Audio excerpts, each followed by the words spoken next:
Hi, and welcome to Don't Take It Personal. This is episode 7. Let's go with that. And today I'm going to be talking about a conflict styles personality test. This is one I've always heard about, and people always ask "Oh, have you taken the conflict styles one?" And I never know, and I was always kind of afraid to take it, but I finally did it. And this test was interesting. It was one where it was it gives you two phrases and you say which one fits you better, and you do that probably 14, 20 times, and then it'll give you your answers. One thing that bugged me is that they used a lot of the same phrases multiple times. You would see I work to compromise with people. You'd see that come up almost every third or fourth question, which got a little annoying, but I get it.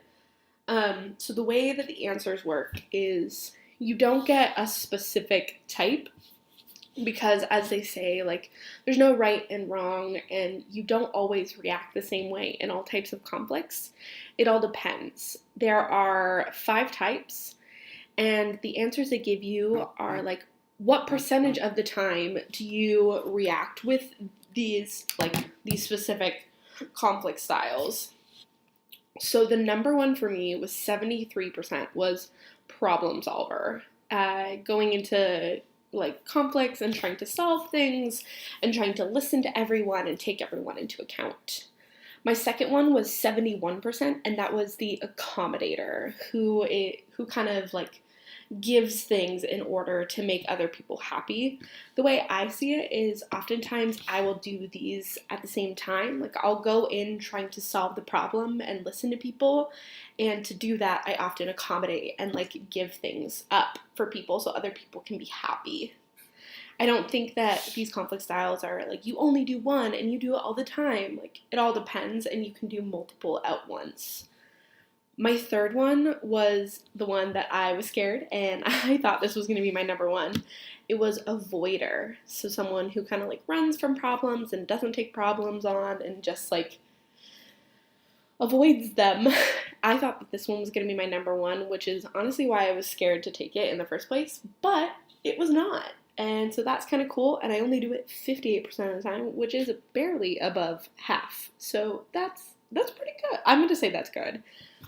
My fourth was compromiser, who tries to compromise with people, of course. And then that one I got 36%. And the last one, I only do it 8% of the time, and I'm really proud of that because this one is the competer, the one who's always trying to get theirs and take care of theirs and doesn't care about other people. And that one I'm glad is so little because I don't feel like I'm that person. I feel like I definitely am a problem solver and an accommodator, but I'm not a competitor. I don't want to compete with someone, and I realize that at times what I think is right is not always right. That's okay. I'm allowed to not be right, and I'm allowed to say that to other people. This test took so little time because it was all the same thing, and it was just clicking, clicking, clicking, and then it gives you some answers. And I think it's good because it teaches you how you react in conflict. And so if you do have high scores for things like avoider or competitor, those are things that you can now know and work on. And it can give you a little idea of the way you're inclined in conflict.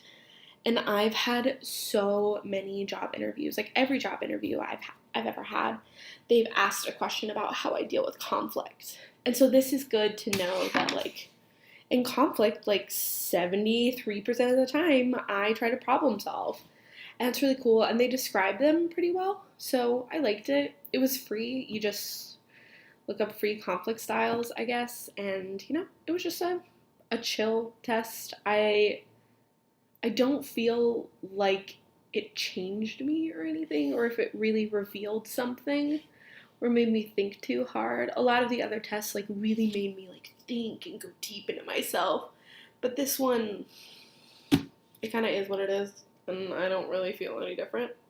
So it was fine, and it was pretty easy to remember to don't take it personal. So